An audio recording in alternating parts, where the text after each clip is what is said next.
সবার মনে একটাই ভয়, গ্যাস পাবো তো, রান্না হবে তো। এভাবেই জেলায় জেলায় ধরা পড়েছে একই ছবি। সকাল হতে না হতেই ডিস্ট্রিবিউটরের অফিসে ছুটেছেন মানুষজন। লম্বা লাইন দেখা গেছে কোচবিহারেও। দীর্ঘক্ষণ লাইনে দাঁড়িয়ে বয়স্ক মানুষজন যারা, তারাও সমস্যার মধ্যে পড়েছেন, ভোগান্তিতে পড়েছে।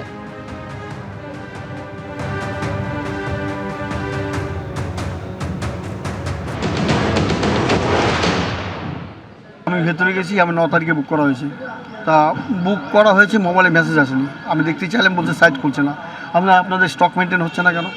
বলে স্টক মেনটেন করবো, সময় কোথায়? আপনি যখন অফিসটা খুলে বসলেন, প্রথম তো আপনার স্টক মেনটেন করা ডিউটি। স্টক মেনটেন না করে আপনি টেবিলে বসছেন, হ্যাঁ কেন? আমরা জানতে চাই কটা স্টকে আছে, কটা ডিসপাস হলো। এটা তো আমার জানার অধিকার আছে। আমি শিলিগুড়িতে ওই কাস্টমার সেলে ফোন করলাম, ফোন ঢুকছে না। জেনারেল অফিসে ফোন করলাম, ফোন ঢুকছে না। করেছি, কোনো মেসেজ আসেনি মোবাইলে। আমার ছোটো মোবাইল, কোনো মেসেজ আসেনি। আমি দেখতে চাইলাম, বলছে সাইট খুলছে না।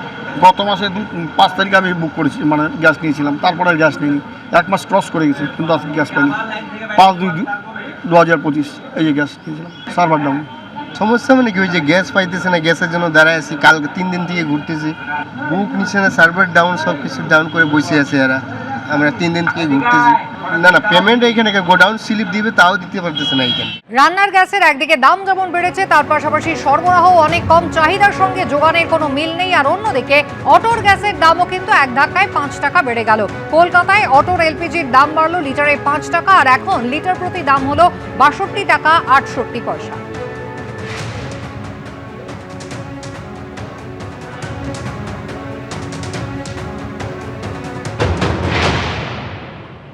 বিভিন্ন পেট্রোল পাম্পে দেখা যাচ্ছে সকাল থেকে এলপিজির জন্য হাহাকার। যেমন আমরা যে জায়গায় রয়েছি, এটা হচ্ছে তারাতলা। সেই তারাতলা যে জায়গায় দেখতে পাচ্ছি, মূলত এলপিজির জন্য অটোর একেবারে লম্বা লাইন। যারা অটো চালকেরা রয়েছেন তারা এসছেন, এবং আজকের থেকে ইতিমধ্যে এলপিজির যে রেট ছিল সেটাও বেড়ে গেছেন।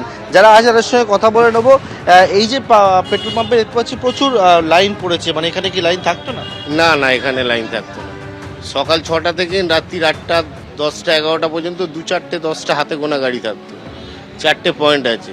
এই গত 4-5 দিন বিশাল লাইন, 4 ঘন্টা আমাদের লাইনে চলে যাচ্ছে।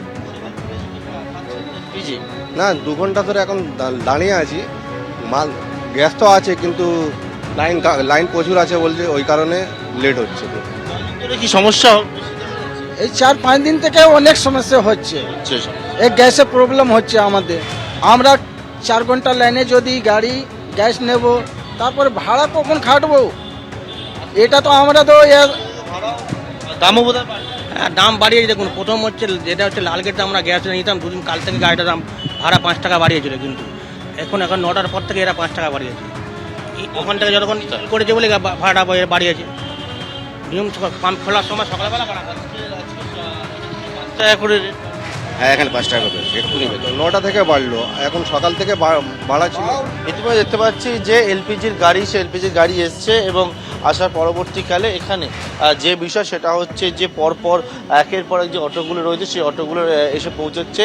এলপিজি সকাল থেকে ছিল না এই পাম্পেও, এবং সেখানে বর্তমানে কিছুক্ষণ আগে এলপিজির গাড়ি এসে পৌঁছেছে। যারা রয়েছেন তাদের সঙ্গে কথা বলে নেবো। এখানে যে দিদিভাই, আপনাদের এখানে তো সকাল থেকে পেট্রোল পাম্প খোলা ছিল, কিন্তু সকালে কি সাপ্লাই ছিল? না, সাপ্লাই ছিল না। আমাদের গাড়ি এসছে ট্যাঙ্কার, তারপরে আমরা কন্টিনিউ দেওয়া শুরু করেছি, কিন্তু আমাদের কাছে মেলটা এসছে খানিকক্ষণ আগে, তারপরে আমরা রেটটা চেঞ্জ করেছি। দামটা বাড়লো। অর্থাৎ অটোর গ্যাসের দাম বেড়েছে, একদিকে লিটার প্রতি 5 টাকা, অন্যদিকে গ্যাস পাওয়াও যাচ্ছে না, যার ফলে লম্বা লাইন। সেখানেও বেলঘড়িয়ার ছবি রেখেছি আপনাদের সামনে। এবার উত্তর শহরতলিতে এলপিজি রিফিলিং সেন্টারের সংকট দেখা দিয়েছে। আমরা এই মুহূর্তে রয়েছি বেলঘড়িয়ার নীলগঞ্জ রোডে এল9 বাস স্ট্যান্ডের কাছে একটি এলপিজি রিফিলিং সেন্টার, এবং সেখানে দেখা যাচ্ছে যে সিথির মোড় থেকে ব্যারাকপুর পর্যন্ত মাত্র এই জায়গাতেই রিফিলিং করা যাচ্ছে। তার ফলে দূর দূরান্ত থেকে অটো নিয়ে অটো চালকরা এসছেন, এবং সেখানে দেখা যাচ্ছে লম্বা লাইন পাম্পের সামনে। অটো চালকরা ভিড় করেছেন, কেন তারা অন্য জায়গায় এলপিজি রিফিলিং করতে পারছেন না। আপনারা কত দূর থেকে এসছেন? আমি সিটিমোড় থেকে। কেন এখানে কোনো পাম্প নেই, গ্যাস পাম্পে গ্যাস নেই। কি হচ্ছে? গ্যাসই আসছে না। মানে গ্যাস সার্ভিস এতটাই কম, মানে টোটাল আপনার এখান থেকে আপ টু সোদপুর বলুন, আগরপাড়া বলুন, দক্ষিণেশ্বর বলুন, ব্যারাকপুর বলুন, কোথাও গ্যাস নেই। আমাদের এখানে এসে নিতে হচ্ছে। আজকে আমি এখানে লাইন দিয়েছি, ভোর 4:45, এখন অবধি আমি সেন্টারে এসে পৌঁছতে পারিনি। রাত 2টোয় তো অটো চলে এলপিজি গ্যাসে, সেই গ্যাসে রিফিলিং করার জন্য দূর দূরান্ত থেকে এসছেন এবং লম্বা লাইন, অর্থাৎ নীলগঞ্জ রোড জুড়ে দেখা যাচ্ছে যে অটোর লম্বা লাইন এবং ভোর রাত থেকে তারা লাইনে দাঁড়িয়েছেন। এবং আপনি লাইনে দাঁড়িয়ে আছেন, কতক্ষণ ধরে লাইনে আছেন, কি জন্য? আমি তো সকাল 6টা থেকে দাঁড়িয়ে আছি, গ্যাস পাওয়া যাচ্ছে না কোথাও। সমস্যা কি? গ্যাস পাওয়া যাচ্ছে, আমরা গ্যাস ভরতে না হলে গাড়ি চালাবো কীভাবে? দামও তো তাও পাওয়া যাচ্ছে না। তো বেড়েছে, দাম বেড়েছে, 5 টাকা বেড়েছে। গ্যাস তো মানে হরগুজ প্রণালীতে আসছে না, আমরা সবাই জানি। এবার তো 5 টাকা বেড়েছে, ওটা মেনে নিতে হবে। এখন যদি ঝামেলা করি তার পাম্পটাও বন্ধ হয়ে যাবে, আমরা আরোই তো গ্যাস পাবো না, তাই না?